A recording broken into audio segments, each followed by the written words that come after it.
भगवते वासुदेवाय। ओम नमो भगवते वासुदेवाय। ओम नमो भगवते वासुदेवाय। ओम नमो भगवते वासुदेवाय। ओम ज्ञानतिमिरान्धस्य ज्ञानाञ्जनशलाकया चक्षुरुन्मीलितं येन तस्मै श्रीगुरुवे नमः। श्रीचैतन्यं स्थापितं तदेव स्वयं रूपं ददाति स्वपदान्तं। वन्देऽहं श्रीगुरुं श्रीयुक्तपदकमलं श्रीगुरुं वैष्णवांश्च श्रीरूपं साग्रजातं सागं रघुनाथान्तं तं सजीवं साद्वैतं साद्वैतं परिजनसहितं कृष्णचैतन्यदेवं श्रीराधाकृष्णपादान् सद्गुणवन्ता श्रीविशाखान्वितं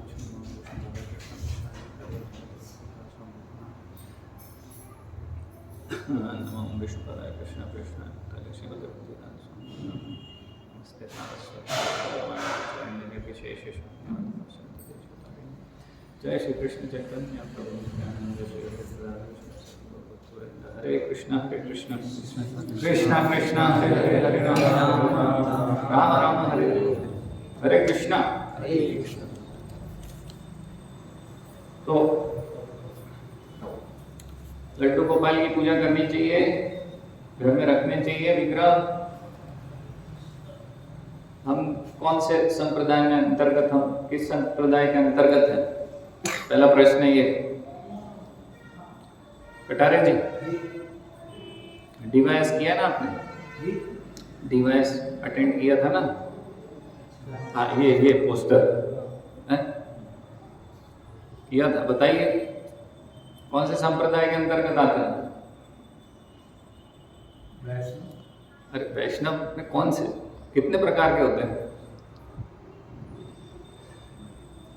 4 प्रकार के ना। तो हम कौन से गुरु शिष्य परंपरा में, कौन सा संप्रदाय? ब्रह्मगौड़ी मध्वाचार्य का संप्रदाय ना। तो हमारे संप्रदाय में क्या हम लड्डू गोपाल रखते हैं और उनका पूजन अर्चन सेवा करते हैं? तो ये प्रश्न था। तो लड्डू गोपाल कौन है? फिर से एक प्रश्न।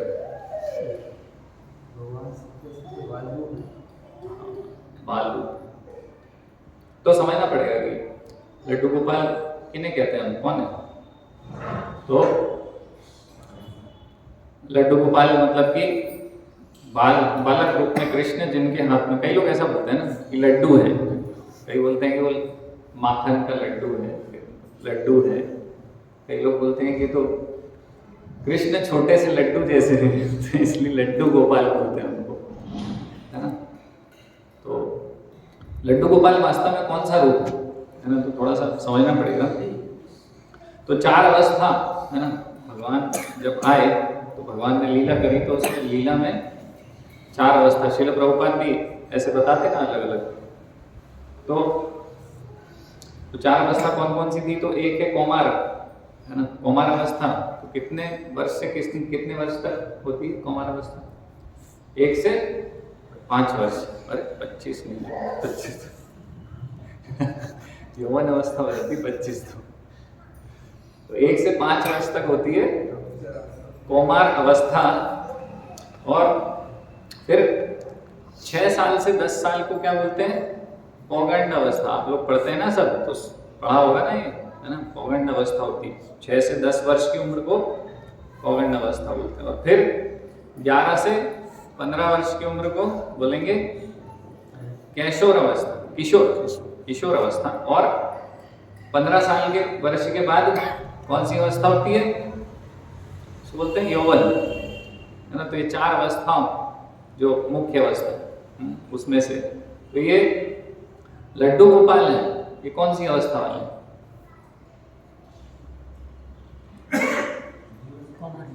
हाँ, कौमार अवस्था है। सबका यही कहना है कौमार अवस्था, लेकिन वास्तव में कौमार अवस्था के पहले है लड्डू गोपाल। मतलब 1 वर्ष से कम की जब भगवान लीला कर रहे थे आयु की, है ना, जब बिल्कुल छोटे थे, है ना, शिशु है ना। वास्तव में जैसे हम बोलते बाल गोपाल, जो बाल गोपाल हैं, वो बाल गोपाल जब हम बोलते हैं तो उसको समझना है कि बाल गोपाल यानी 1 वर्ष से लेकर भगवान जब 10 वर्ष तक हैं, तो वो बाल गोपाल रूप है भगवान का, है ना, बाल गोपाल रूप बोल रहे हैं तो 1 वर्ष से लेकर 10 वर्ष तक। और 1 वर्ष से जब कम है तो उसको क्या बोलते हैं, जैसे कि इन्फेंट बोलते हैं ना, सब बोलते हैं ना, अंग्रेजी शब्द क्या है, इन्फेंट, बेबी, इन्फेंट, शिशु। तो जो शिशु कृष्ण है जो कि अभी चल भी नहीं पा रहे है ना, क्राउलिंग कृष्णा, अंग्रेजी शब्द है उसका क्राउलिंग, क्राउलिंग करते हैं ना जो बच्चे चलते हैं पेट पे, है ना। अभी तो सब बच्चे यहाँ पे बड़े हो गए, क्राउलिंग कोई नहीं कर रहे तो माधव है ना, क्या, वो माधव है ना। हाँ माधव क्राउलिंग कर रहा है आजकल है ना, तो राजकुमार प्रभु, तो ऐसे बच्चे है ना घिसट के चलते हैं ना, 1 वर्ष से कम है ना, माँ का दूध पीते हैं, तो ऐसे यशोदा मैया का दूध पीते थे ना कृष्णा। तो ऐसे छोटे 1 साल से कम उम्र है ना, जब कौन कौन सी लीला करी थी उन्होंने, है हाँ पूतनावत किया था, शक्तासुर को मारा था। आपके मेरे नोट्स पढ़ रहे हो क्या? नहीं मालूम है ना, वो लीला नहीं। हाँ, और तृणावर्त को मारा था। तो ये 1 वर्ष से कम जब भगवान श्री कृष्ण इस प्रकार से लीला कर रहे थे तो उसको हम क्या बोलते हैं, और उससे समझना है कि लड्डू गोपाल में वो है ना, तो यशोदा मैया की गोदी में खेल रहे हैं है ना, चल नहीं सकते। तो अभी किसी ने बोला था बाल गोपाल, तो बाल गोपाल और लड्डू गोपाल सेम है क्या? सेम नहीं है ना। बाल गोपाल की लीलाएं अलग है, जो किशोर अवस्था है और उसके बाद पौगंड अवस्था है, उसकी जो लीलाएं हैं वो बाल गोपाल के अंतर्गत आएंगी भगवान श्री कृष्ण की, है ना। और लड्डू गोपाल की कौन सी रहेगी, जो कि 1 वर्ष की आयु से कम है ना, crawling Krishna, baby Krishna, infant Krishna वाली, ठीक है। तो दोनों सेम नहीं है, पहले तो ये समझना है। तो हमारे संप्रदाय में क्या बाल गोपाल विग्रह की पूजा करते हैं हम, हाँ मतलब छोटे, जैसे राधा कृष्ण तो हम देखते हैं हर जगह अर्चा विग्रह है भगवान के, जहाँ भी आप इस्कॉन मंदिर में जाएंगे तो राधा कृष्ण तो मिलते ही मिलते हैं। तो क्या हम बाल गोपाल रूप का भी अर्चन पूजन करते हैं? तो ऐसा नहीं है, हम लोग भी बाल गोपाल रूप का अर्चन पूजन करते हैं। जैसे कि श्रीनाथ जी, नहीं श्रीनाथ जी को मानते हैं कि नहीं हम? अभी यहाँ पहले, इसके पहले यहाँ पे फोटो लगा था ना श्रीनाथ जी का, ऐसे गोवर्धन उठाने का वो एक पोस्चर है उनका, क्या है, भाव भंगिमा मुद्रा। तो हम भी मानते हैं बाल गोपाल रूप को, ऐसा नहीं है कि हम लोग नहीं मानते बाल गोपाल रूप को। तो श्रीनाथ जी है ना, वल्लभ संप्रदाय, वल्लभ संप्रदाय में रुद्र है ना, वल्लभ संप्रदाय कौन सा, रुद्र संप्रदाय तो हुआ। तो रुद्र संप्रदाय में वो विग्रह का अर्चन पूजन चल रहा है। हम गए थे ना वहां पर, श्रीनाथ जी नहीं गए थे यात्रा में, बहुत सारे भक्त गए थे है ना। तो वहां भगवान का रुद्र संप्रदाय के जो भक्त हैं वो अर्चन पूजन कर रहे हैं, वल्लभ संप्रदाय वाले वल्लभाचार्य के जो अनुयायी हैं वो भगवान का सेवा कर रहे हैं। तो हम भी गए थे वहां दर्शन के लिए है ना। बहुत प्रसाद खाया था ना भक्तों ने, वो बाहर थाली लेके आते थे, वो भक्त उसको रोक लेते थे, यहीं रुक जाओ, ये आपकी थाली यहीं खत्म हो जाएगी, सब ठहरो पूरा झुंड थे वहां पर, तो सब ऐसे। तो हम भी मानते हैं बाल गोपाल विग्रह को, ऐसा नहीं है। तो और ये जो विग्रह हैं विशेष, जो श्रीनाथ जी के विग्रह हैं, ये किनके द्वारा सेवित होते थे, याद है किसी को? तो माधवेंद्रपुरी द्वारा ये सेवित थे पहले है ना, माधवेंद्रपुरी के विग्रह थे ये। श्रीनाथ जी के जो विग्रह हैं वास्तव में जो हमारे गुरु शिष्य परंपरा में माधवेंद्रपुरी आचार्य आते हैं है ना, वो नाटक देखा हो ना सबने, भोपाल में हुआ था माधवेंद्रपुरी का, फिर बाबई ने भी रिपीट किया था उसको। तो माधवेंद्रपुरी उस अर्चा विग्रह की सेवा किया करते थे। बाद में फिर वो इसी तरीके से वो वल्लभ संप्रदाय के अंतर्गत चला गया। तो हम लोग भी बाल गोपाल रूप को मानते हैं भगवान का और पूजा अर्चना करते हैं। अब जैसे कि मध्वाचार्य की जो डिटीज थे, कौन से थे जिनकी मध्वाचार्य पूजा अर्चना सेवा किया करते थे, वो थे उडुपी कृष्ण। तो उडुपी कृष्णा भी क्या है, उनके हाथ में क्या है, चर्निंग रॉड, क्या बोलते हैं हिंदी में उसको, मथनी है ना। उडुपी कृष्णा क्या है, भगवान का बाल गोपाल रूप है और मध्वाचार्य उनकी सेवा किया करते थे है ना। तो उडुपी कृष्णा में मध्व संप्रदाय सेवा कर रहे हैं ना, तो हम मध्व ब्रह्म गौड़ी मध्व संप्रदाय ही तो हैं। तो हमारे जो आचार्य हैं, हमारी गुरु शिष्य परंपरा है, तो हम बाल गोपाल रूप की पूजा अर्चना करते हैं। और वास्तव में ये जो मध्वाचार्य के डीटी थे उडुपी कृष्णा, तो इनकी सेवा कौन करते थे, कौन करती थी? इनकी सेवा कौन करती थी? रुक्मणी जी करती थी, है ना। तो रुक्मणी जी का क्या भाव था कि अरे कृष्ण तो हमें बाद में मिले, पहले नहीं मिले। तो ये सब लीलाएं तो हमारी मिस हो गई। कृष्ण की जो बाल गोपाल लीलाएं हैं वो तो हमने कुछ उसका केवल श्रवण किया है, वास्तविक आनंद तो ली है ही नहीं। तो इसलिए उनके पास तो विश्वकर्मा जी ने उनको विशेष ये डीटीज विग्रह बना के दिए थे विश्वकर्मा जी ने। कौन से? ये उडुपी कृष्णा, जो मथनी लेके कृष्ण खड़े हैं, है ना। तो उनकी सेवा रुक्मणी जी द्वारा होती थी।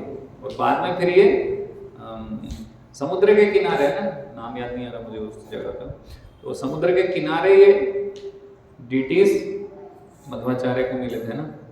फिर मध्वाचार्य उनकी सेवा किया करते थे इस प्रकार से। तो हम लोग बाल गोपाल जो डीटीज हैं उनकी सेवा करते हैं और उनको मानते हैं। एक बार श्रील प्रभुपाद पहुंचे थे कहाँ पर? बालाजी। तो बालाजी में जब दर्शन किए तो श्रील प्रभुपाद बोला, अरे मतलब प्रामाणिक जगह है, श्रील प्रभुपाद इसलिए तो गए वहाँ। फिर श्रील प्रभुपाद बोले तो बाल गोपाल रूप है भगवान का, तो प्रामाणिक है इस प्रकार से। तो हमारे यहाँ शिशु कृष्ण नहीं है, लेकिन कहीं भी, है ना, कई मंदिर में हमने ऐसा देखा नहीं लड्डू गोपाल के विग्रह हो बहुत बड़े, हम उनकी सेवा पूजन करते हैं। तो ये लड्डू गोपाल वास्तव में कहाँ से शुरू हुआ ये सेवा भगवान की लड्डू गोपाल के रूप में? तो थोड़ा सा वल्लभ संप्रदाय के इतिहास, हिस्ट्री में हमें जाना पड़ेगा। तो जो वल्लभाचार्य हैं, तो वल्लभाचार्य चैतन्य महाप्रभु के समकालीन थे, उस समय थे चैतन्य महाप्रभु के समय पर वल्लभाचार्य। तो वल्लभाचार्य को हम बोलते हैं कि अग्निदेव के रूप थे। अग्निदेव प्रकट हुए वल्लभाचार्य के रूप में, है ना, प्रचार करने के लिए इस प्रकार से। और दूसरा उनके संप्रदाय में इस प्रकार से भी माना जाता है कि वल्लभाचार्य राधा रानी के रूप है ना, ऐसा कुछ बोलते हैं कि कुछ उनका मुख है राधा रानी का। तो वल्लभाचार्य के दो पुत्र थे, है ना। तो दो पुत्र थे, एक का नाम था गोपीनाथ और दूसरे पुत्र का नाम था विट्ठलनाथ। तो ये जो विट्ठलनाथ जो उनके दूसरे पुत्र थे, वास्तव में क्या हुआ था कि वल्लभाचार्य जो पंढरपुर है ना, आपने सुना हो पंढरपुर? तो पंढरपुर में कौन है डीटीज? भगवान कौन है? विट्ठलनाथ जी, है ना। तो विट्ठलनाथ जब भगवान के पास गए, दर्शन किया, तो भगवान ने उनसे बोला कि मैं आपके पुत्र के रूप में प्रकट होना चाहता हूँ। फिर भगवान इस प्रकार से विट्ठलनाथ, इसलिए उनके पुत्र का नाम भी क्या रखा गया? वल्लभाचार्य के दूसरे पुत्र का नाम भी विट्ठलनाथ ही रखा। और फिर ये जो विट्ठलनाथ है, उनके 7 पुत्र हुए। तो 7 पुत्रों को जो विट्ठलनाथ ने अलग अलग 7 नहीं बल्कि 8 उनको डीटीज दिए, विग्रह दिए सेवा के लिए। और अलग अलग जगह उनको बोला 7 पुत्र को कि मठ स्थापित करें जहां पर भगवान की सेवा हो और प्रचार प्रसार। इस प्रकार से उन्होंने 8 डीटीज दिए थे। एक मंदिर में 2 डीटीज इकट्ठे रखे थे उन्होंने, है ना। तो ये जो डीटीज थे, तो ये डीटीज 7 डीटीज में से एक डीटी का नाम है नवनीत प्रिय जी, इस प्रकार से नाम रखते हैं प्रिय जी, उनके गुरु शिष्य परंपरा में इस प्रकार से। तो एक डीटीज थे नवनीत प्रिय जी और एक डीटीज थे मुकुंद प्रिय जी। जो 7 पुत्रों को उन्होंने जो विग्रह सौंपे कि आपको मठ स्थापित करना है, सेवा करनी है, इस प्रकार से ये विग्रह थी। तो उनमें से 2 ये विग्रह थे, नवनीत प्रिय जी और मुकुंद प्रिय जी।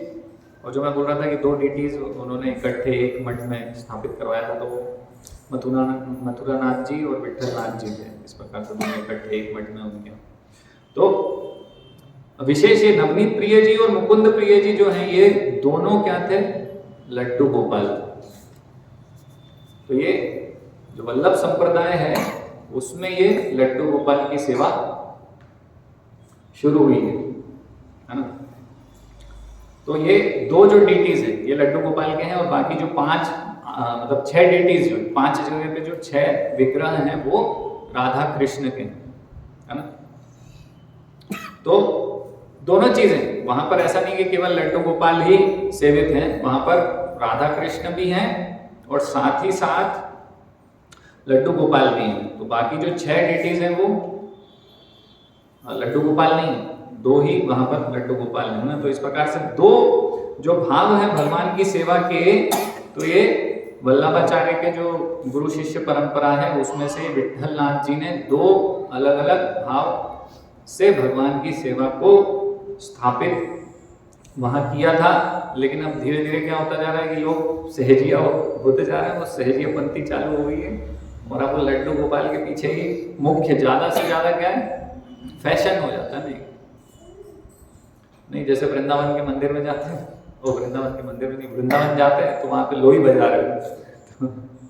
लोही बाजार पहुंचे तो लोग बोलते हैं कि प्रभु जी वहां से हम 700 रुपए की तो मिल रही थी लड्डू गोपाल की मूर्ति ले आए हैं, अभी हम पूछा कर रहे तो ये कौन सा कारण हुआ भाई, 700 रुपए की मिल रही थी तो ले आए। हाँ, लोग घर में विग्रह स्थापित कर देते हैं। तो ब्राह्मण दीक्षित नहीं है, भगवान की सेवा अच्छे से कैसी होगी, उसकी ट्रेनिंग नहीं ली है प्रॉपरली ढंग से, कैसे सेवा करनी है, सेवा अपराध ना हो। तो डिटेल्स ले आते हैं अलग अलग कारण से कि प्रभु जी 700 रुपए थे जेब में और सामने दुकान देखी खरीद लाए। तो ऐसा हो गया है। लेकिन तो यहाँ पर ये दोनों भाव बताए थे, राधा कृष्ण और लड्डू गोपाल, दोनों जो बालक रूप में कृष्ण हैं, तो दोनों अलग अलग रस विचार से हम देखेंगे तो रस विचार से दोनों अलग अलग, राधा कृष्ण माधुर्य है ना, समझ रहे हैं आप, रस विचार से दोनों अलग है। और ये जो लड्डू गोपाल है वो कैसे, कौन सा भाव, वात्सल्य रस है ना, दोनों रस विचार से अलग अलग हैं है ना। तो राधा कृष्ण की सेवा, कृष्ण की सेवा किस रूप में हो सकती है, जो राधा कृष्ण की सेवा होगी वो जैसे कि बोलना चाहिए किशोर अवस्था में है ना, और बाल गोपाल रूप में भी हो सकती है। लेकिन ये जो विशेष जो लड्डू गोपाल, जो बाल बोलना चाहिए जो इन्फेंट कृष्णा, क्राउलिंग कृष्णा, इनके साथ कहीं भी ये रसाभास है, राधा और ये जो लड्डू गोपाल है वो साथ में नहीं हो सकता। ऐसा रूप गोस्वामी ने भी अपना रसाभास वर्णित किया है कि ये रसाभास है। तो हालांकि ऐसा है कि कुछ लीलाएं ऐसे जब भगवान छोटे थे तो वैसे लीलाएं हुई हैं, जैसे कि हमने सुना ही है। कौन सी लीला है जिसमें कि जब वृषभानु को राधा रानी मिली यमुना नदी पे, कमल के पुष्प के ऊपर राधा रानी दिखी, उनके बच्चे नहीं थे जैसे, तो उनको लेके आए वो है ना। फिर लेके आए तो राधा रानी आंखें नहीं खोल रही थी है ना, राधा रानी शुरू में आंखें नहीं खोल रही थी। क्यों नहीं खोल रही थी, उसका कारण था कि वो तो कृष्ण के ही दर्शन करना चाहती थी, अन्य किसी के दर्शन करना नहीं चाहती थी। फिर उनका जब जन्म दिवस मना रहे थे वृषभानु, तो फिर उस समय उन्होंने इनवाइट किया था किसको, यशोदा मैया को, और कौन थे उनके पिता, वासुदेव, हाँ वासुदेव नहीं वसुदेव, तो वसुदेव और वहां पर आए और कृष्ण भी आए साथ में। फिर और उस समय कृष्ण आए जब, और कृष्ण ने उनको उनके पास गए, तो कृष्ण जब पहुंचे तब राधा रानी ने आंखें खोली। तो ये लीला तो हुई है, लेकिन उसमें भी जो कृष्ण है वो लड्डू गोपाल नहीं है, उसमें भी कृष्ण मतलब चल रहे थे, क्राउलिंग कृष्ण नहीं थे, वो बाल गोपाल रूप में है ना। तो ये रसाभास है, कोई ऐसी लीला प्रकट नहीं है जिसमें कि राधा रानी इस प्रकार से। तो एक और ऐसे लीला है जिसमें कि कंफ्यूज हो सकते हैं, नहीं एक लीला है वो गर्ग संहिता में लीला वर्णित है। तो गर्ग संहिता में कौन सी लीला वर्णित है कि भांडीर वन में एक बार मैं अभी बोल रहा था वसुदेव, वसुदेव नहीं नंद बाबा बोलना चाहिए ना, आप लोग कुछ बोल ही नहीं रहे, आप भी सो रहे थे। तो नंद बाबा है ना, नंद बाबा यशोदा मैया आए थे, ठीक है। तो भांडीर वन में नंद बाबा एक बार किसको ले गए? कृष्ण को ले गए, जब वो छोटे थे, है ना, चल फिर नहीं सकते थे, उस समय ले गए थे। तो उस समय क्या हुआ कि बहुत ज्यादा तीव्र तूफान आ गया वहां पर। तो जब तूफान आया तो अभी घबरा गए कि आंधी तूफान आ रहा है, बारिश आ रही है, क्या करें। और वहां पर यशोदा मैया घर में चिंतित हैं, तो अब क्या करें, फंस गए।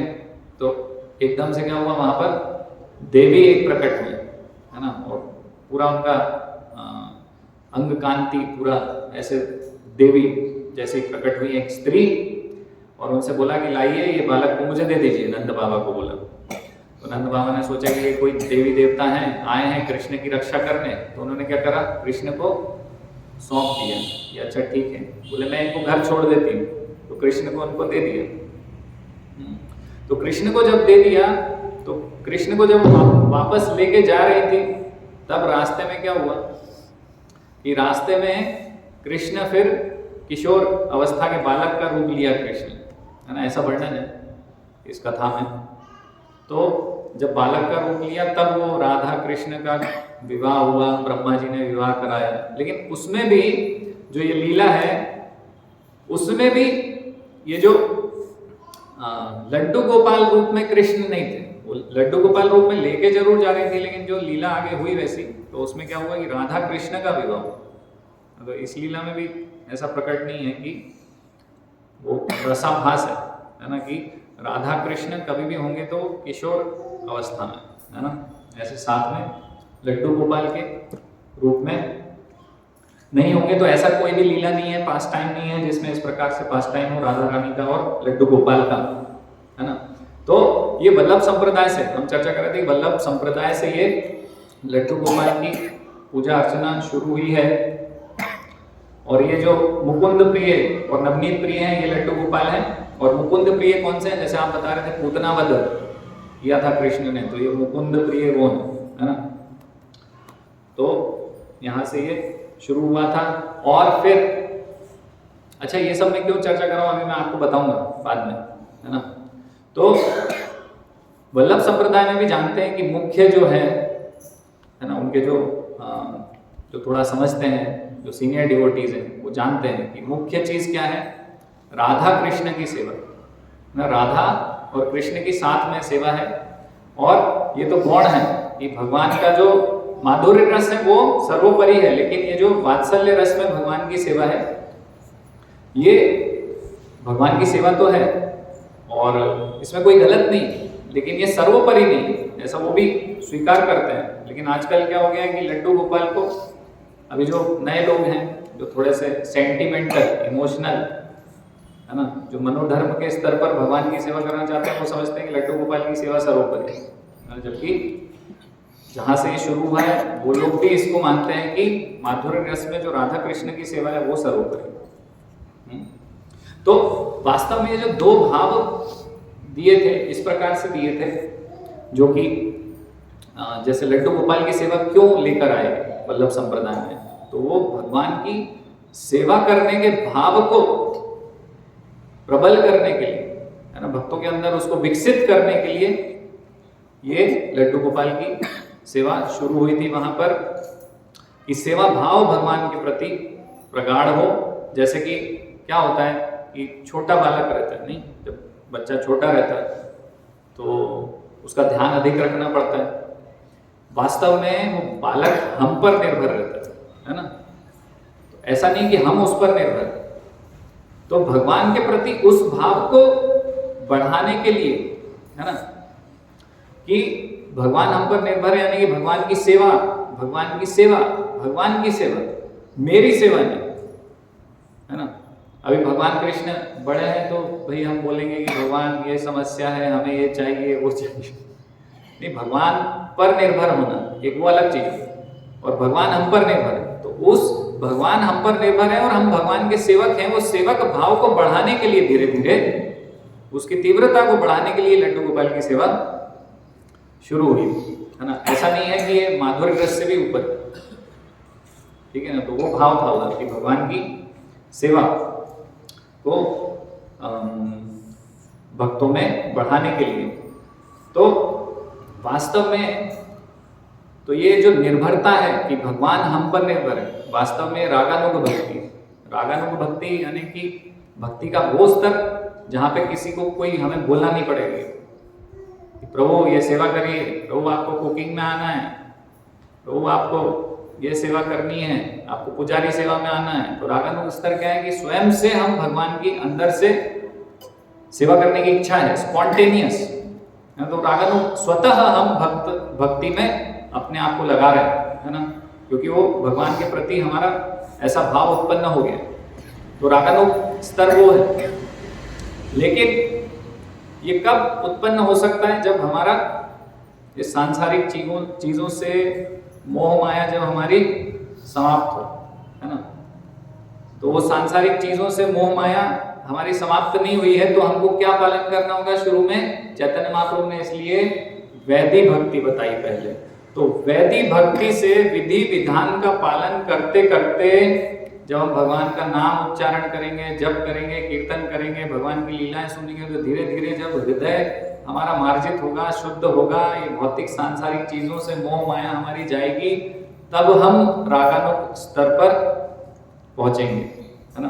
तो ये चैतन्य महाप्रभु ने वैदिक भक्ति बताया है, और वैदिक भक्ति करते करते फिर रागानुग भक्ति के स्तर पर हमें पहुंचना है। हमें आर्टिफिशियली, है ना, अभी आजकल क्या हो गया, आर्टिफिशियली हो गया कि बाहर वो अंदर से इच्छा है कि भैया लड्डू गोपाल का लड्डू मैं ही खा लूं, लेकिन नहीं, ये तो लड्डू गोपाल के लिए है ना, बना रहे हैं अपने लिए और बोल रहे हैं कि वे आर्टिफिशियल, मतलब कि भौतिक आसक्तियां अनर्थ हृदय में हैं, और बाहरी तरीके से हम बता रहे हैं कि लड्डू गोपाल मेरे ऊपर निर्भर है और मैं उनका ध्यान रख रहा हूँ, है ना।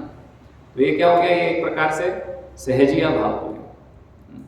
तो चैतन्य महाप्रभु ने ये सहजिया भाव नहीं बताया है। चैतन्य महाप्रभु की शिक्षाएं हैं कि पहले वैदिक भक्ति करते करते हम शुद्ध हों, उसके पश्चात हम वास्तव में वो रागानुग स्तर पर पहुंचे कि हाँ भगवान मेरे ऊपर निर्भर है, और वास्तव में हम उस स्तर पर आकर भगवान की सेवा करें। फिर रागानुग भक्ति में मतलब सहजिया रूप में भगवान की सेवा नहीं बताई।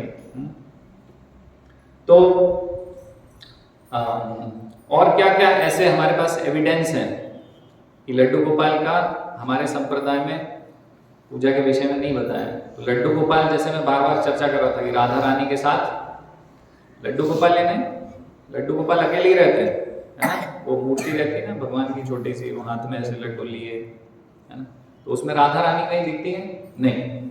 तो हमारे संप्रदाय में राधा के बिना कृष्ण की सेवा अधूरी। जहां भी हम जाएंगे मंदिर में तो वहां पर राधा कृष्ण रहेंगे। फिर वो अलग बात है कि फिर जैसे कृष्ण बलराम मंदिर है तो कृष्ण और बलराम है साथ में, लेकिन वहां राधा कृष्ण का भी विग्रह है। स्वतंत्र रूप से कहीं ऐसा नहीं है कि हम राधा रानी के बिना हम कहीं भगवान कृष्ण की सेवा कर रहे हैं।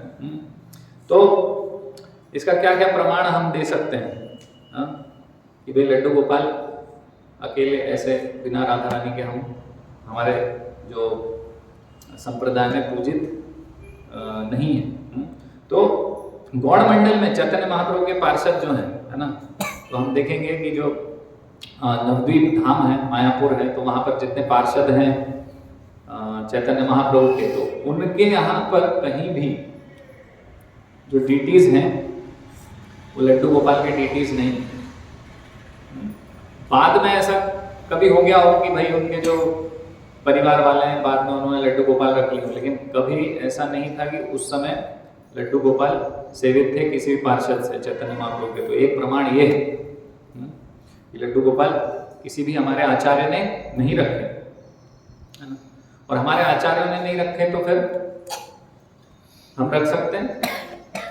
मतलब यही हुआ, इसका मतलब ये हुआ कि हमारे आचार्यों ने तो नहीं रखा, तो कहीं उनमें कहीं कुछ कमी थी, वो समझ नहीं पा रहे थे, लेकिन क्या है कि अब हम समझ गए तो अब हम रखते हैं।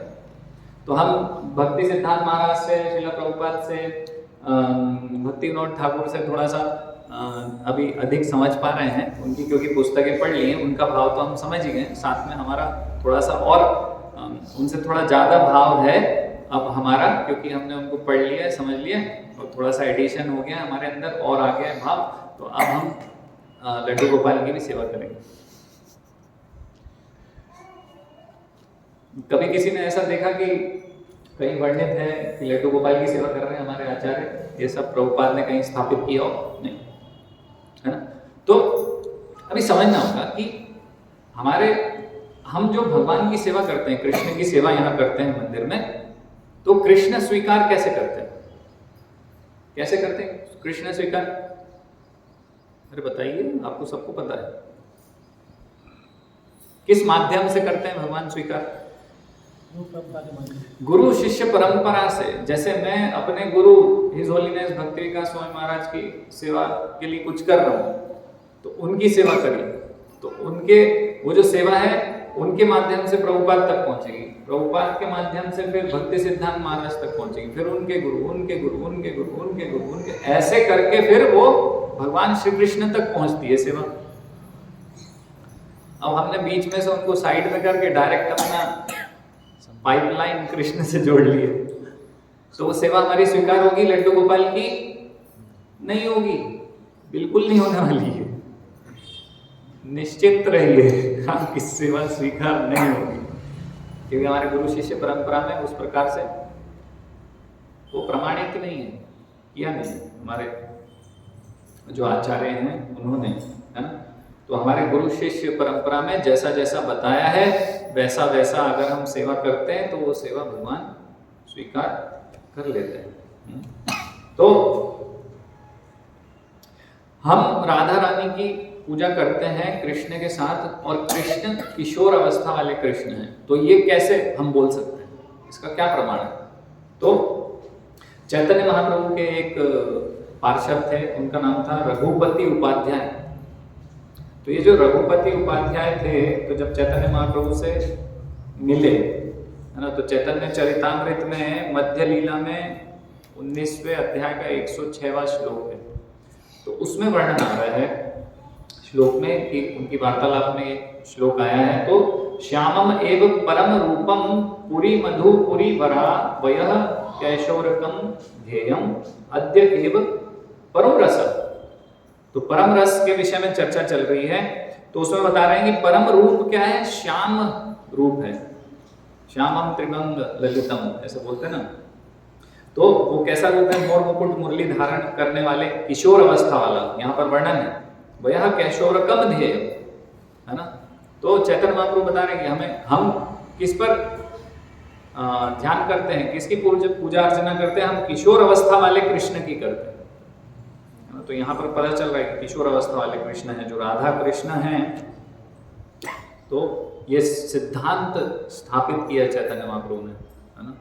तो यहाँ पर ये वर्णन आ रहा है चैतन्य चरितामृत में कि किशोर अवस्था वाले कृष्ण राधा रानी के साथ, उनकी हम सेवा करते हैं, पूजा अर्चना करते हैं। और भक्ति विनोद ठाकुर ने पुस्तक लिखी है, आप सब जानते हो, गीतावली, है ना। तो गीतावली पुस्तक में उन्होंने एक अष्टकम लिखा, राधा अष्टकम। तो उसमें राधा अष्टकम में लिख रहे हैं, आतप रहित सूरज नहीं जानी, सरल है, आतप रहित सूरज नहीं जानी। अर्थ क्या हुआ इसका बताइए? आतप यानी एक और उसमें कहते हैं शीत आतप वातवरीषण। तो आतप यानी कि तेज, उसका जो तपन है। आतप रहित सूरज नहीं जाने, अगर सूरज निकल आया है और आपको गर्मी नहीं लगी उसकी, तो आप बोलोगे ये सूर्य थोड़ी है। आतप रहित सूरज नहीं जाने। और फिर क्या बोल रहे हैं? राधा विरहित कृष्ण नहीं मानी। क्या बोल रहे हैं? राधा के बिना कृष्ण को श्रील भक्ति विनोद ठाकुर नहीं मानते। तो हमारे आचार्य इस प्रकार से बोल रहे हैं, राधा कृष्ण साथ में ऐसे सेवित होने चाहिए, सेवा होनी चाहिए। और फिर भक्ति विनोद ठाकुर ने एक और पुस्तक लिखी, स्वनियम द्वादश। स्वनियम द्वादश यानी कि 12 नियम है उसमें, 12 संकल्प उन्होंने लिए थे। तो 12 संकल्प क्या है, तो उसके 9वें श्लोक में इस प्रकार से वर्णन कर रहे हैं कि चार ऐसे जन हैं जिनसे मैं दूर रहता हूँ। तो उन्होंने अलग अलग 4 जन का वर्णन किया, ठीक है, कि 4 लोगों से मैं दूर रहता हूँ। फिर वो बोल रहे हैं कि 5वें आदमी की तो मैं शक्ल भी नहीं देखता। 4 लोगों से मैं दूर रहता हूँ, 5वें आदमी की शक्ल नहीं देखता हूँ। वो कौन है? वो आदमी जो राधा के बिना कृष्ण की पूजा करता है। तो राधा रानी के साथ कृष्ण की सेवा होनी चाहिए। मतलब ऐसा शक्ल नहीं देखूंगा का मतलब है कि इतना वो बता रहे हैं कि राधा रानी इतनी इंपॉर्टेंट है हमारे लिए, कृष्ण के साथ सेवा करने के लिए। राधा रानी के माध्यम से तो कृष्ण की सेवा हम कर पाएंगे। अभी हमारे आचार्य हम देखते हैं गोलोक चार्ट में, तो आचार्य कौन है हमारे? जो मुख्य मंजरियां गोपियां हैं वो हमारे आचार्य हैं, है ना। गोलोक चार्ट में अगर हम समझने का प्रयास करेंगे तो कौन है? रूप मंजरी कौन है? ये सब हमारे आचार्य रूप गोस्वामी। इस प्रकार से तो ये सब कैसे सेवा कर रहे हैं कृष्ण की? राधा रानी के माध्यम से, है ना। राधा रानी की सेवा करते हुए कृष्ण की सेवा कर रहे हैं। तो बिना राधा रानी के, भक्ति विनोद ठाकुर बोल रहे हैं मैं शक्ल भी नहीं देख रहा मुझे ऐसे आदमी की। तो मतलब ये बताना चाह रहे हैं कि राधा रानी इतनी इंपॉर्टेंट, राधा के बिना सेवा स्वीकार नहीं होगी, सेवा करनी होगी राधा रानी की साथ में। हाँ, और भक्ति सिद्धांत महाराज तो अजीब गरीब स्टेटमेंट देते थे। वो थोड़ा समझ के बाहर है हमारे। तो भक्ति सिद्धांत महाराज एक बार वो कहीं के कोई राजा थे, कहाँ के राजा थे, एक मिनट में लिखा हो, जयपुर के राजा थे। जयपुर के राजा दंडवत परिक्रमा कर रहे थे राधा कुंड की। राजा होने के बाद भी दंडवत लगा लगा के परिक्रमा कर रहे थे। तो भक्त गए, भक्ति सिद्धांत महाराज बोले कि अरे देखो राजा खुद आके दंडवत परिक्रमा कर रहे हैं राधा कुंड। बोले तो क्या हुआ? बोले हमसे अलग है वो, हमारे जैसे थोड़ी है। तो बोले क्यों, क्या हो गया? तो भक्ति सिद्धांत महाराज बोले कि भाई वो राधा रानी की सेवा कर रहे हैं कृष्ण को प्राप्त करने के लिए, लेकिन हम कृष्ण की सेवा करते हैं राधा रानी को प्राप्त करने के लिए। तो उनका कहने का मतलब ये इम्पोर्टेंस है राधा रानी की। वो राधा रानी का जो समझना पड़ेगा इम्पोर्टेंस को। तो ऐसा बोलते थे ना भक्ति सिद्धांत महाराज, हम क्या हैं? हम शाक्त हैं, है ना। जबकि शैव अलग है, शाक्त अलग है, और हम भगवान की सेवा करने वाले अलग हैं, है ना। वैष्णव है हम, शैव नहीं है, हम शाक्त नहीं है। शाक्त कौन होते हैं? जो शक्ति की उपासना करते हैं, पूजा करते हैं, है ना। तो शक्ति की यानी कि जैसे देवी जी होते हैं, दुर्गा जी उनकी। तो भक्ति सिद्धांत महाराज बोलते थे कि हम शुद्ध शाक्त हैं, शुद्ध रूप से हम शाक्त हैं, हम शक्ति की पूजा करते हैं। तो वो कौन है शक्ति? राधा रानी है। तो हम शुद्ध शाक्त कैसे हैं? हम राधा रानी की सेवा करते हैं, भगवान श्री कृष्ण की सेवा करने के लिए। इस प्रकार से हमारा उद्देश्य है कि राधा रानी प्रसन्न हो हमसे, और वो रिकमेंड करेंगी तो कृष्ण हमको स्वीकार कर लेंगे। फिर कृष्ण मना नहीं कर सकते।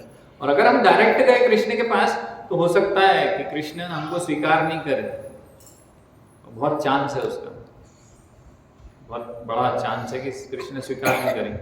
लेकिन अगर राधा रानी ने बोला तो फिर भले ही वो कैसा भी हो, भले ही उस स्तर पे नहीं हो कि कृष्ण स्वीकार करें, लेकिन कृष्ण राधा रानी का कहना नहीं डाल सकते। तो ये महत्व है राधा रानी, है ना।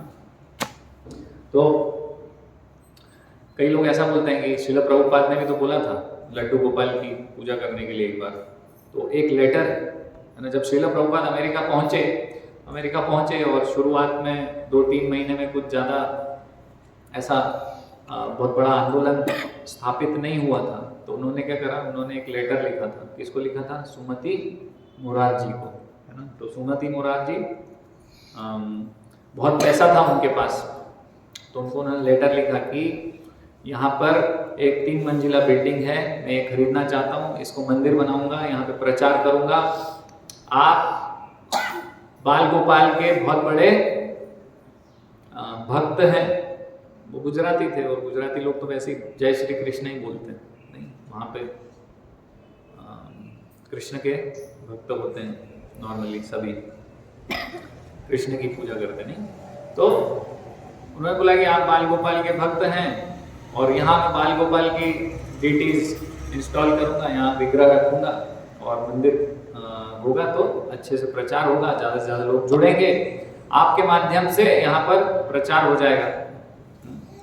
तो इसका बताता हूँ उदाहरण कि यहाँ पर श्रील प्रभुपाद ने लिखा था, लेकिन श्रील प्रभुपाद ने लड्डू गोपाल नहीं लिखा था, वहाँ भी क्या लिखा था, बाल गोपाल लिखा था कि बाल गोपाल स्थापित करूंगा। तो बाल गोपाल तो हमारे यहाँ वैसे भी सेवित होते ही हैं, जैसे हमने चर्चा किया।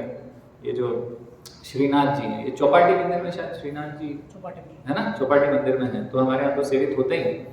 तो लेकिन लड्डू गोपाल के विषय में यहाँ भी श्रील प्रभुपाद ने नहीं बोला है। और इनिशियल स्टेज पे जब शुरुआत में आंदोलन स्थापित करना था तो जरूरत थी ना, जरूरत थी और बिल्डिंग खरीदनी थी, तो प्रभुपाद क्या प्रयास करते कि जैसे तैसे तो कुछ सेवा में ये आ जाए भाई। तो इसलिए श्रील प्रभुपाद उनको इस प्रकार से बोल रहे थे कि बाल गोपाल डिटीज रखेंगे, भाई सेवा करेंगे, आप भी भक्त हैं। तो किसी प्रकार से वो उनको मनाने का, विश्वास में लेने का प्रयास कर रहे थे कि कैसे न कैसे इसको आंदोलन को आगे बढ़ाया जाए। तो ऐसा नहीं है कि लड्डू गोपाल को हम प्रामाणिक नहीं मानते। अभी जितना भी मैंने आपको बताया तो उससे ऐसा लग सकता है कि लड्डू गोपाल तो प्रामाणिक है ही नहीं, मैं ये बताने का प्रयास कर रहा हूँ। तो लड्डू गोपाल प्रामाणिक हैं। श्रील प्रभुपाद को एक विदेशी भक्त थे, अब विदेशी भक्त थे तो उनके यहाँ कोई पहुंचा और लड्डू गोपाल लेके पहुंचा। तो विदेशी भक्त थे, उन्होंने तो कृष्णा की वो राधा कृष्ण वाली फोटो ही देखी थी, तो उनको पता नहीं था कि ये कौन है, ये क्या उठा लाए और बोल रहे कृष्णा है ये तो कंफ्यूज थे, उनको पता नहीं था, मतलब विदेशी भक्त थे कोई। तो उन्होंने एक लेटर लिखा फिर श्रील प्रभुपाद को, श्रील प्रभुपाद ये क्या है, ये लड्डू गोपाल बोल रहे हैं, कृष्णा एक छोटे से बेबी कृष्णा है, छोटे से कृष्णा, उनके हाथ में लड्डू है, क्या है ये? तो फिर प्रभुपाद ने उनको लिखा था कि ये प्रामाणिक है ना, ऐसा बताया उन्होंने, ये गलत नहीं है, प्रामाणिक है, लेकिन हमारा जो गुरु शिष्य परंपरा का मूड है वो मूड वो नहीं है, वो अलग संप्रदाय का मूड है ना। उसमें एक रिस्क है ना कहीं वो सहजिया भाव आने का। तो कई लोग हैं जो कि लड्डू गोपाल को टीवी भी दिखाते हैं, तो खुद भी टीवी देखते हैं वो स्टार प्लस के नाटक, और उनको ही लड्डू गोपाल का एंटरटेनमेंट कर रहे हैं। अभी खुद देखना है, खुद की इंद्रिय तृप्ति करने की इच्छाएं खत्म नहीं हुई है और भगवान मुझ पे निर्भर है। ये कैसी निर्भरता है? तो उतना शुद्धिकरण हुआ नहीं है, तो इसलिए वो सहज रूप में भगवान की सेवा कर रहे हैं, है ना। तो हमारा मूड नहीं है, हमारे संप्रदाय का मूड नहीं है, और ऐसा नहीं है कि प्रामाणिक नहीं है, लड्डू गोपाल प्रामाणिक है, लेकिन वो वल्लभ संप्रदाय में वो लोग सेवा करते हैं उस मूड में, है ना। हमारे गुरु शिष्य परंपरा में इस प्रकार से नहीं बताया गया लड्डू गोपाल की सेवा। और अगर जिनके पास हैं तो वो क्या कर सकते हैं? वो ये कर सकते हैं कि अपने लड्डू गोपाल हमें दे दें, हम उनका ध्यान रखेंगे लड्डू गोपाल का, तो हमें सौंप दीजिए। दूसरा ये कर सकते हैं, जैसे कि श्रील प्रभुपाद के पास भी राधा गोविंद के डिटीज थे, तो पढ़ने में या कुछ में श्रील प्रभुपाद व्यस्त हुए, तो उन्होंने क्या करा था कि सेवा नहीं होगी तो सेवा अपराध लगेगा, वो जो भक्ति है उससे और डाउन हो जाएंगे। तो श्रील प्रभुपाद ने उनको अच्छे से साफ सफाई करके पैक करके रख दिया था। तो उचित यही होगा कि अगर हमारे पास भी हैं तो हम पैक करके उनको संभाल के रखते हैं, उनको भी डिस्टर्ब नहीं करें और हम भी डिस्टर्ब ना हो। पहले हम शुद्ध होने का प्रयास करें, वैदिक भक्ति के नियम पालन करें, जप करें, कीर्तन करें, भक्त संग करें, श्रवण करें, सुने, और जब शुद्ध होंगे तो फिर हमारे जैसे आचार्य ने बोला है, हम वैसे कृष्ण के लोक को पहुंच सकते हैं, वैसे कृष्ण की प्राप्ति कर सकते हैं। तो हमारे पास पहले से ही मार्ग है ना। तो दो नाव पे पैर रखने की आवश्यकता नहीं है, नहीं तो क्या होगा, हम दो भाग में विभाजित हो जाएंगे, है ना। तो इसलिए हमारे संप्रदाय में जैसा बताया, हमारे गुरुओं ने जैसा बताया, आसानी से हम भक्ति करके आसानी से भगवत प्राप्ति कर सकते हैं, उसमें कोई अड़चन नहीं है ना। अलग से कुछ ये इस प्रकार की चीजें करने की हमें आवश्यकता नहीं है। हमारे गुरु जो है बहुत केपेबल है, बहुत सक्षम है। जैसा महात्मा ने बताया, अगर हम वैसा पालन करते हैं, भगवान की सेवा करते हैं, तो भगवान के धाम को वापस बैक टू गॉड हेड पहुंच सकते हैं। कुछ सहजियापंथी करने की आवश्यकता हमें नहीं है। तो ऐसे भक्त हैं जिनको मैं जानता हूँ, हमारे यहाँ मंदिर में आते हैं, लेकिन उनके यहाँ लड्डू गोपाल में एक नहीं अनेक भक्त हैं। और फोन भी आया था मेरे पास कि लड्डू गोपाल रख रहे हैं हम, कैसे सेवा करें। तो मैंने कहा सेवा मत करिए, उनको पैक करके रख दीजिए, ठीक है। हरे कृष्ण। किसी का कोई प्रश्न है? वैसे तो विग्रह रखना ही अपने आप में बहुत बड़ी चीज है, नहीं? विग्रह रखना यानी कि भगवान की मूर्ति रखना, यानी कि विग्रह स्थापना करना, यानी कि भगवान आ गए। अभी भगवान आ गए, तो भगवान आ गए तो कैसी सेवा होनी चाहिए? मान लीजिए कि कलेक्टर यहाँ पे आ रहे हैं हमारे मंदिर, तो जैसे आम जनता आती है वैसे ही करेंगे हम कि ठीक है, आ जाएगा, बैठ जाएगा, सुन लेगा, प्रसाद खा लेगा, चला जाएगा। क्या करना है उससे? ऐसा करके और फिर ओ कलेक्टर, अच्छा क्या कर सकते हैं प्रभु? तो उसको पीछे है ना चेयर देंगे, पीछे इधर व्यवस्था अलग से करेंगे, उसकी आसपास कोई नहीं बैठना चाहिए, थोड़ा दूर बैठेंगे सब उससे, और उसको चेयर देंगे, ऐसा करेंगे, पानी पिलाएंगे अलग से, और वो चला नहीं जाए उसके पहले ही प्रसाद देंगे आते से उसके हाथ में, कुछ बुक्स गिफ्ट करेंगे प्रभु। तो प्लान कर रहे हैं कैसे करेंगे, क्या करेंगे, पूरा आने से जाने तक प्रभु बाहर तक छोड़ के आना। ऐसा मत करना कि खुद ही चला गया, उसको खराब लगेगा। क्या करते हैं? तो भगवान को आप ले आए हैं, तो फिर भगवान का स्तर तो क्या है, फिर आपको क्या नहीं करना पड़ जाएगा, रात दिन एक करना पड़ेगा, नहीं? कितने प्रकार के 7 बार तो भगवान को अलग अलग पूजा अर्चन होती है, भोग लगता है, भोग, राजभोग, कौन से भोग लगते हैं? उत्थापन भोग, कहीं शयन भोग, कहीं शयन आरती, तो सब सुबह। और भगवान के उठने के पहले हमें उठना है, और भगवान को सुलाने के बाद सारी सेवाएं करके सोना है। ठंडी में गर्म, तो बहुत बड़ी जिम्मेदारी है, और अपराध नहीं होना चाहिए, सारे नियम पालन होने चाहिए, सब नियम पता होने चाहिए हमको। तो इतनी चीजें ध्यान रखनी पड़ती हैं, हमें तो पता ही नहीं है कि क्या क्या ध्यान रखना पड़ेगा। और हम क्या करते हैं कि भगवान के विग्रह स्थापित करने का प्रयास करते हैं। और विग्रह का ऐसा है कि एक बार विग्रह स्थापित हुए तो वो अनंत काल तक सेवित होंगे। ऐसा नहीं है कि मैंने सेवा कर दी, उसमें हो गया भैया, खत्म हो गया। व्यवस्था करनी होगी, पीढ़ी दर पीढ़ी, पीढ़ी दर पीढ़ी, अनंत समय तक सेवा होनी चाहिए वो विग्रह की, अच्छे से बराबर वो सब नियम पालन होना चाहिए। ऐसी मानसिकता से विग्रह को स्थापित किया जाता है, समझ में? अभी क्या होता है कि घर में विग्रह रख लो, और फिर क्या है, अपन सो गए, भगवान के पट बंद नहीं हुए, फूल वूल ही रखे रह गए, माला ही पहनी रह गई। अरे आज मेरा सिर दर्द है, तो ठीक है, नहीं खाया भगवान ने तो क्या हुआ, कल खिला दूंगा, आज भूखे रहे लोग। अरे भैया मुझे शादी ब्याह में जाना, कहाँ कृष्ण, ठीक है अब आप देख लेना, 2 दिन में नहीं रहूंगा, खुद ही कर लेना अपना। कैसे होगी सेवा भगवान की? तो ऐसे नहीं हो सकता, उससे सेवा अपराध लगता है। और डिटेल्स की पूजा करना है, ब्राह्मण दीक्षित होना चाहिए, ब्राह्मण दीक्षित होना चाहिए भक्त।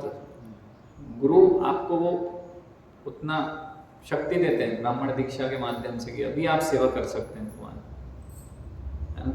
तो उसमें सहजियापंथी नहीं होनी चाहिए, हम कृष्ण के हैं, कृष्ण मेरा है, मैं तो करूंगा नहीं, मैं नहीं मानूंगा, मैं तो नहीं, रोना ही आ गया। अरे भाई अभी इस पर रोना आ रहा है, फिर कोई तुम्हारी पेंसिल रबड़ घूम जाएगी तो उस पर रोना आएगा, तो भौतिक आसक्ति गई नहीं है, और कृष्ण पे मतलब क्या है, अभी हमारा सब दोनों चीजें चल रही, मिश्रण चल रहा है। वो सहज भाव की कृष्ण का मैं प्रेमी हूँ, कृष्ण मेरे प्रेमी हैं, और फिर भाई भौतिक जगत का भी मैं प्रेमी हूँ, तो भौतिक जगत की चीजें भी मुझसे प्रेम करती हैं, दोनों चीजें चल रही हैं। तो अभी शुद्ध नहीं हुए, उस स्तर पे आए नहीं हैं, और वो उस स्तर का हम नकल करने का प्रयास कर रहे हैं। तो नकल करने में क्या होगा, अधोगति होगी। और क्या, अकल तो चाहिए है, लेकिन अकल यही है कि नकल मत करो, पहले उस स्तर पे पहुंचो। नहीं, भोपाल मंदिर में हमने, जहाँ पे कई ब्रह्मचारी हैं, सालों से है मंदिर और सब चल रहा है अच्छे से, और वहाँ भी ड्यूटीज नहीं रखे। महाराज बोलते हैं कि पहले उस स्तर पे आओ, पहले उस स्तर पे आओ, फिर करना। तो अपराध होगा, अपराध होने से अलग अलग चीजें शुरू हो जाती हैं, पतन शुरू हो जाता है, पतन। हम देखते हैं फिर, अरे ये भक्त भाग गए, वो भक्त भाग गए, ऐसा हो गया, वैसा हो गया। क्यों हो रहा है? क्योंकि सेवा में अपराध कर रहे हैं, अलग अलग चीजें शुरू हो जाती हैं। भक्तों के बीच में विवाद शुरू हो गया, कुछ हो गया, तो मतलब कहीं ना कहीं उस सेवा अपराध का कहीं ना कहीं कुछ है ना। एक बार एक जो मायापुर मंदिर में प्रॉब्लम्स हुई थी, तो मायापुर के मंदिर में जो इतना सब हुआ, लड़ाई झगड़ा ये सब हुआ था, तो वो कहीं ना कहीं सेवा अपराध चल रहा था पीछे, है ना राजकुमार बाबू, आप जानते हैं। तो सेवा अपराध कुछ चल रहा था, उसके चलते इतना सब प्रॉब्लम्स आई मायापुर मंदिर बनने में। वहाँ तो गोलियां भी चल गई मंदिर में, भक्तों के ऊपर बम भी फेंक दिए, तो बहुत प्रॉब्लम्स हुई। लेकिन उसका जब भक्तों ने खोजबीन करी कि ऐसा क्यों हो रहा है, क्या हो रहा है, तो कहीं ना कहीं वो इस निष्कर्ष पर पहुंचे कि कहीं सेवा अपराध भी हो रहे थे अंदर मंदिर में। तो इसलिए बहुत प्रभाव पड़ता है इन सब चीजों। तो जो वास्तविक गुरु हैं वो जानते हैं कि सेवा अपराध का क्या प्रभाव है, इसलिए हमें बार बार आगाह करते, बताते हैं, ऐसे करो, ऐसे मत करो, इसका दुष्प्रभाव हो। लेकिन क्या है, हम वो जबरदस्ती के सेंटिमेंट और इमोशन में बह जाते हैं। नहीं हो, जज्बात की रो में बह जाते, जज्बात की रो में मत बहिए, जो वास्तविकता है उसमें रहिए। जैसा हमारे आचार्य बोल रहे हैं उसका पालन कीजिए, उससे हम सरलता से भगवत धाम को पहुंच सकते हैं। कुछ इधर उधर करने की जरूरत नहीं है। हरे कृष्णा, प्रश्न पूछ सकते हैं। बापू जी, आपने बताया कि हम लड्डू गोपाल जी की पूजा करते हैं, वो हमारा वो उस अवस्था में जिन लोग करते हैं रागानु भाव में आता है वो, और हम राधा कृष्ण की पूजा करते हैं, ये वैदिक भक्ति में आता है, नियम का पालन करते हैं जब वगैरह। फिर हम जब उस स्तर पर बाद में पहुँचते हैं, भक्त लोग जब शुद्ध भक्त हो जाते हैं, रागानु स्तर पर बाद में पहुँचते हैं, तो क्या हम हमारी परंपरा में उस स्तर पर पहुँचने के बाद जब रागानु भाव पे पहुँच जाते हैं हम इस स्तर पे, तो क्या फिर हम लड्डू गोपाल की पूजा करते हैं कि राधा कृष्ण की पूजा रागानु अवस्था में भी करते हैं? तो राजकुमार प्रभु जी का प्रश्न है कि भाई देखो, हम वैदिक भक्ति पालन कर रहे हैं और फिर वैदिक भक्ति पालन करते करते हम शुद्ध हो जाएंगे, रागानु स्तर पे पहुंच जाएंगे, तो रागानु स्तर पे क्या हम लड्डू गोपाल की पूजा कर सकते हैं? है ना, प्रश्न सही है, कर सकते हैं कि नहीं कर सकते, बताइए। नहीं कर सकते। सुमेरी जी, वोट गोस अगेंस्ट। और कौन क्या क्या उत्तर दे रहे? करने में बताइए हाथ ऊपर, और नहीं करने में हाथ ऊपर। कर सकते हैं बताइए, नहीं कर सकते हैं? अरे कई लोग बीच में ही। हाँ, तो नहीं कर सकते वाले आप बताओ उत्तर। यस महादेव जी। गुरु शिष्य परंपरा से हटके इसलिए। हाँ, तो गुरु शिष्य परंपरा हुई, तो इसलिए चर्चा किया हमने कि हमारे गुरु क्या बताए। रागानु स्तर पर आ गए हैं, तो जैसा हमारा गुरु शिष्य परंपरा बता रहा है वैसा ही भक्ति करें। भक्ति ग्राम चले जाएं, रागानु स्तर पे आ गए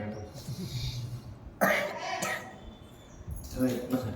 तो ये हमारा एक क्वेश्चन, अभी आपने बताया राधा कृष्ण की शादी रुक्मणी ने कराई, हाँ ऐसी कथा है वो। लेकिन हाँ। राधा की शादी कहीं और मिली, हमने ये भी पढ़ा कि ये भ्रमित करती है तो नहीं तो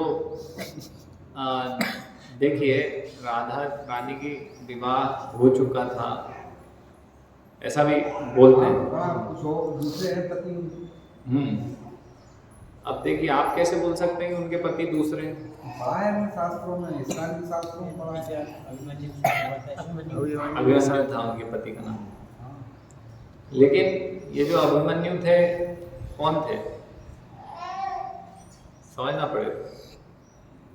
ऐसा भी तो हो सकता है कृष्ण ने अपना विस्तार किया हो अभिमन्यु के रूप में, कृष्ण ऐसा नहीं कर सकते मैंने पढ़ा है कि ये पिछले जन्म में विष्णु भगवान के ही भक्त थे और उन्होंने लक्ष्मी जी को पत्नी के रूप में प्राप्त करने का वरदान मांगा है, ऐसा कुछ पढ़ा है शायद। नहीं ऐसा प्रभुपाद ने कहीं नहीं लिखा, मैंने तो नहीं पढ़ा। किसी ने पढ़ा है क्या? ये किसी के साथ में पढ़ा है तो उन्होंने बोला इस जन्म में संभव नहीं है।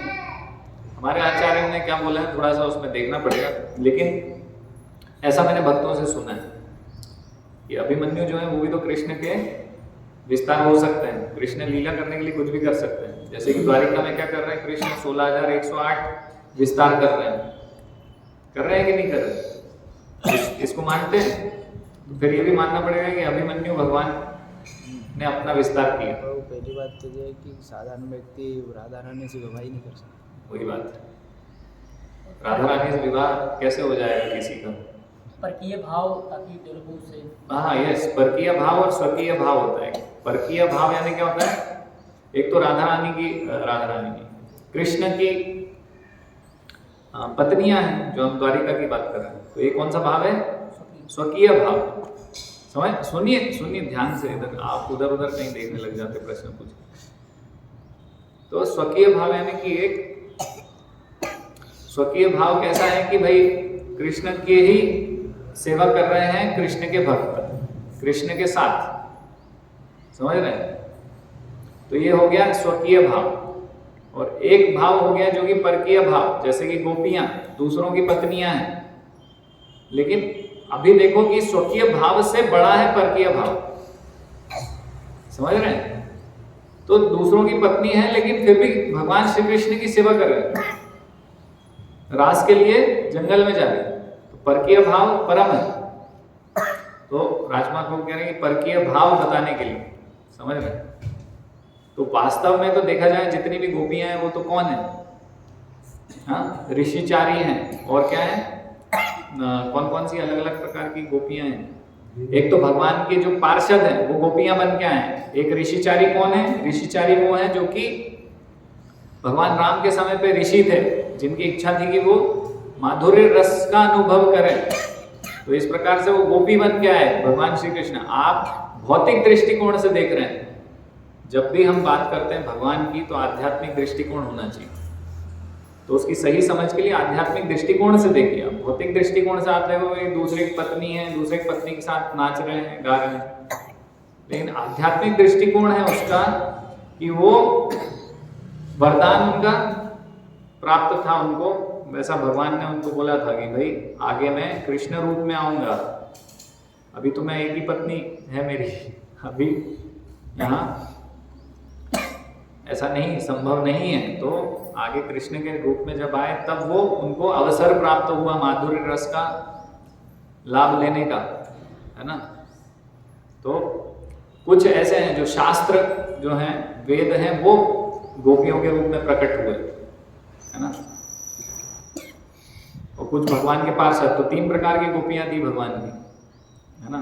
एक तो जो शास्त्रों ने इस प्रकार से रूप लेकर गोपियों का रूप लेकर आए, दूसरा जो ऋषि मुनि इस प्रकार से गोपियों का रूप लेकर आए, और तीसरा जो उनके नित्य पार्षद हैं वो लोग गोपियां बनकर आए, है ना? अब हम देखेंगे कि राधा रानी वो अभिमन्यु की पत्नी है और वो पति है, और वो हमारा भौतिक दृष्टिकोण हो गया। वहां पे लीला भौतिक स्तर पे चली नहीं रही भगवान की लीला आध्यात्मिक स्तर पे चल रही है। और भगवान भ्रमित करने के लिए, असुरों को भ्रमित करने के लिए ऐसी लीला करते हैं। ये असुर लोग सोचते हैं देखो कृष्ण तो दूसरे की पत्नी ले घूम रहा है। अरे भैया तुम्हें वो साइंस वो विज्ञान पता ही नहीं है, बुद्धिहीन। तो सही चीज को, सही दृष्टिकोण कहाँ से पता चलेगा हमें? आचार्यों के माध्यम से। तो आचार्य बता रहे ना कि ये है असलियत, शास्त्र ये बता रहे ना वास्तविकता ये है, समझ रहे हैं? तो भगवान के भक्त हैं, भगवान के पार्षद हैं, ये सब है। और वो राधा रानी स्वयं भगवान की अंतरांगा शक्ति है, परम शुद्ध है ना। और भगवान की अंतरांगा शक्ति पे कौन भौतिक व्यक्ति क्लेम कर सकता है? कितने ही असुरों ने कोशिश किया ना, नारायण को छोड़ लक्ष्मी को, सीता जी का हरण किया ना रावण ने, क्या हुआ उसका?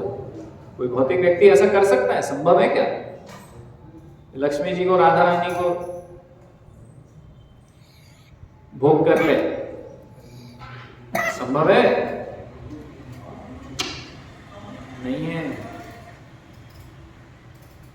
किसी असुर में इतनी शक्ति नहीं है,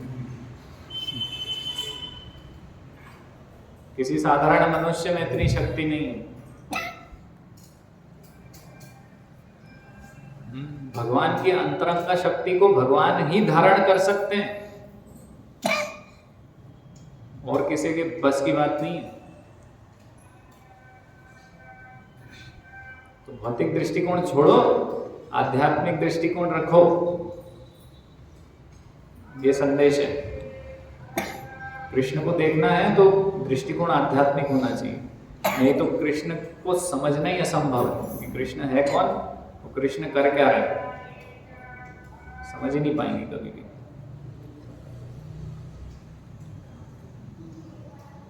और कोई प्रश्न है किसी का?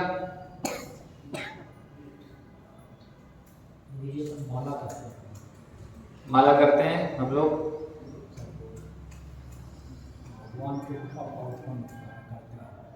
तो भगवान श्री कृष्ण का भाव या मतलब करते करते राधा रानी का भाव तो होना चाहिए कि नहीं होना चाहिए?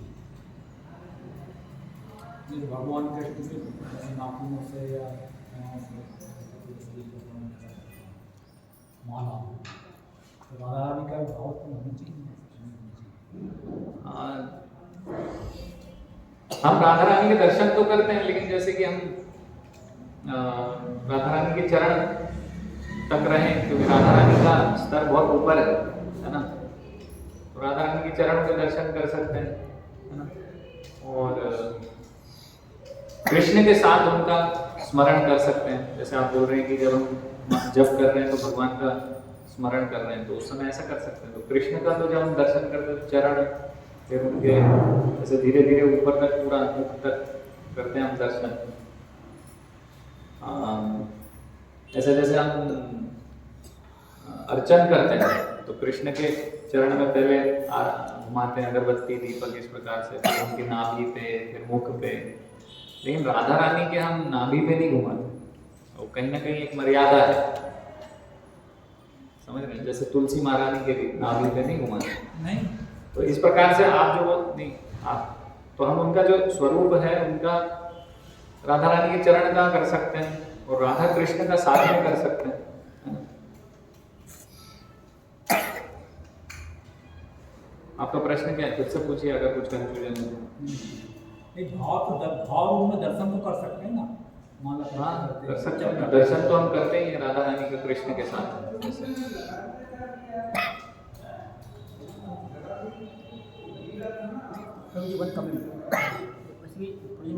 माला करते हैं तो भगवान कृष्ण का भाव, इन जनरल हम लोग को ये बोला जाता है कि माला करते हैं भाव, एक्चुअली भाव का उनका मतलब है कि स्मरण कर रहे हैं वो अंदर।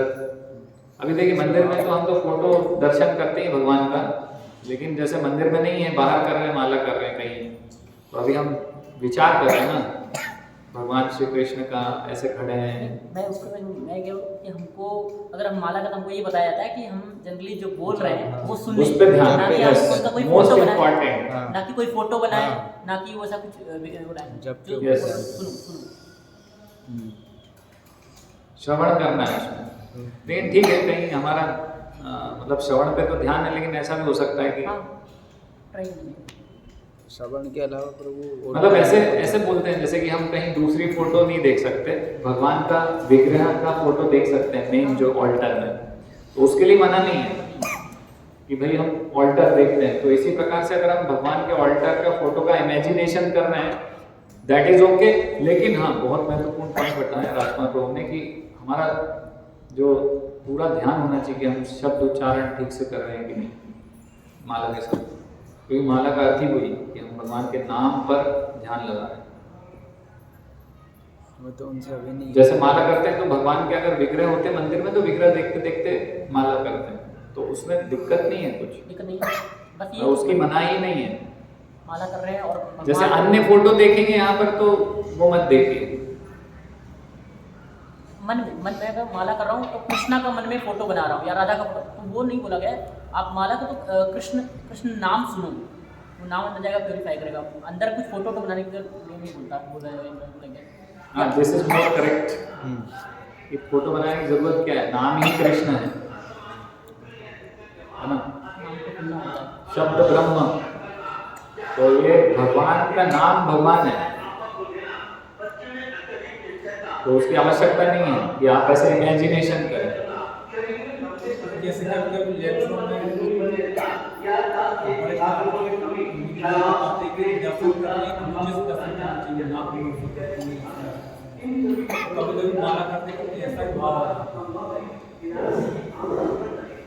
देखिए ऐसा है कि उनका कहने का मतलब ये है कि भाई कभी हमें ऐसा ख्याल आ गया भगवान का, तो उसके लिए तो मन है ना, ये तो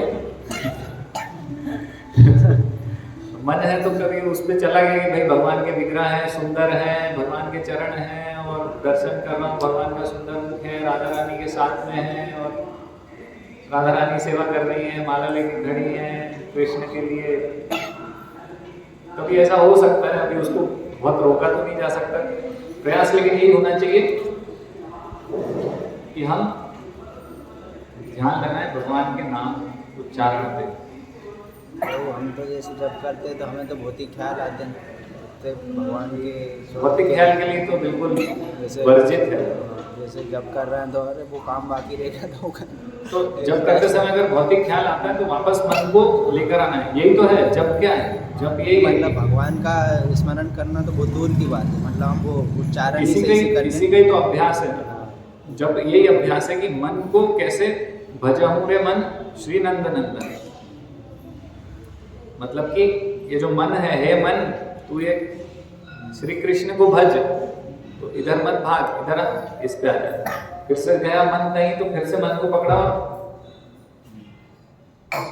इस पे लेके आए, तो यही तो प्रैक्टिस है ना। क्योंकि मृत्यु के समय में मन भागेगा इधर उधर, तो ये प्रैक्टिस है जीवन भर की। भाई मन को मैंने प्रैक्टिस करके प्रयास कर रखा है कि भाई कैसे न कैसे भजहूँ रे मन श्री नंद नंदन, गोविंद श्री कृष्ण के ऊपर लाने का प्रयास करते करते मेरी प्रैक्टिस हो चुकी है कि मन को मैं उस पर ले आता हूँ। तो यही प्रैक्टिस है, तो प्रैक्टिस करनी है इसकी। फिर अंत समय में वो प्रैक्टिस हमारी जितने अच्छे से करिए तो सफल होंगे, और अगर अच्छे से नहीं करिए तो असफल विफल होंगे। धीरे धीरे जब लेकिन करेंगे आध्यात्मिक शुद्धिकरण। भी अगर सेवा का वो होता है तो वो भी नहीं, हमको अगर आध्यात्मिक भी ख्याल आता है तो उधर से खींच के लाना होता है, सुनना होता है मेनली। क्योंकि माया बोलती है कि अभी कल को ये सेवा करनी, ये सेवा करनी, तो आप तो एक्चुअली माला कर रहे हैं, तो मन को उधर से खींच के लाना होता है, आपको सुनना ही होता है वो जो तो जबकि प्रक्रिया यही है, बोलो और सुनो। मेन चीज तो वही है, सुनना बोलने के साथ। अभी तो जब कर करके सुन सुन के शुद्धिकरण होगा धीरे धीरे, फिर वो भगवान की लीला में तो बहुत पता नहीं। और किसी का कोई प्रश्न है क्या? हरे कृष्णा। प्रभुपाद की जय।